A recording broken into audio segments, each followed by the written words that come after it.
Hi, let's talk today about Webpack 4, WebAssembly and Rust. I'm Anatol and you are watching the good parts of the front-end development. If it's your first time here, you want to learn front-end and JavaScript, start now by subscribing and don't forget to turn on the subtitles.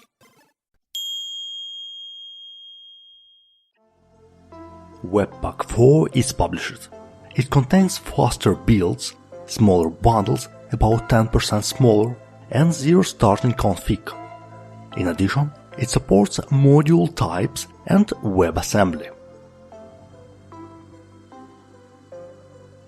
Alexander Zlatkov has posted another article of the series How JavaScript Works. This post, titled The Building Blocks of Web Workers, 5 cases when you should use them, and covers the different types of workers, how their building components come to play together, and what advantages and limitations they offer in different scenarios.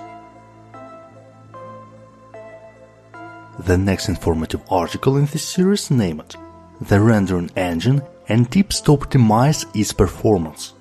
This time, the author is focusing on JavaScript as a language, its feature, how it gets executed in the browser, how to optimize it, etc.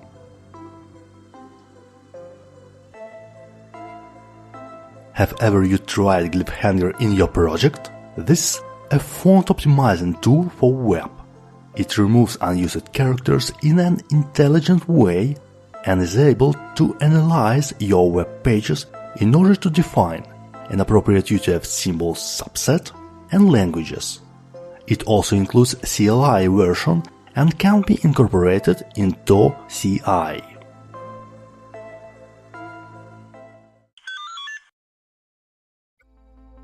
Rust is going to become a web language compiled to WebAssembly in 2018. However, WebAssembly works only with numeric representation. So, in this article, Lynn Clark describes how to make it easy to pass objects between WebAssembly and JavaScript, to package it all up for NPM, and how to combine JavaScript and WebAssembly packages, whether in bundlers or browsers. In this video, Jen Simmons takes a Modrian painting and recreates it on the web using CSS Grid as an experiment to learn about the new possibilities and to better understand what it means for design.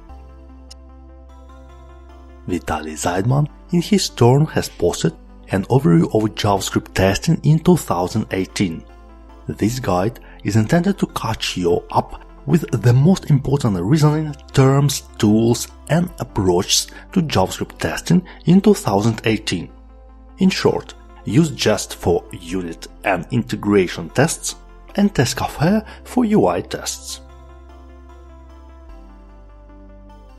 From Ivana Kulov and Eddie Osmani comes a guide to using the popular asset bundling tool to make pages smaller to download and quicker to use.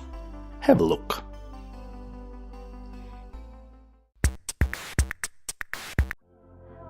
In case you need from time to time to fix some issues in your Node application, you'd prefer to use a debugger. Carl Wojtyła described his solution on this task using Chrome DevTools, but it works only for Unix-based OSs.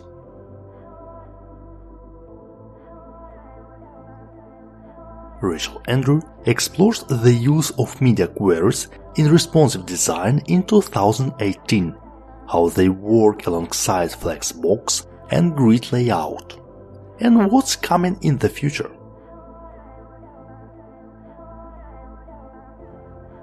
Modern CSS Explained for Users by Peter Jenkins provides a historical context on how CSS approaches and tooling have evolved to what we have today.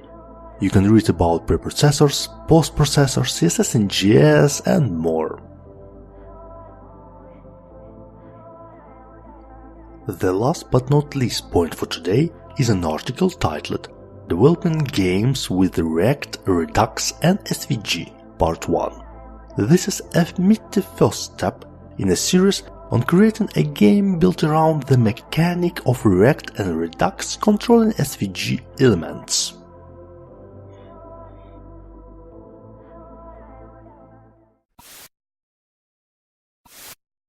If you liked this video, give it thumbs up, share it with your friends, subscribe to the channel and watch other episodes. Thanks for watching and stay curious.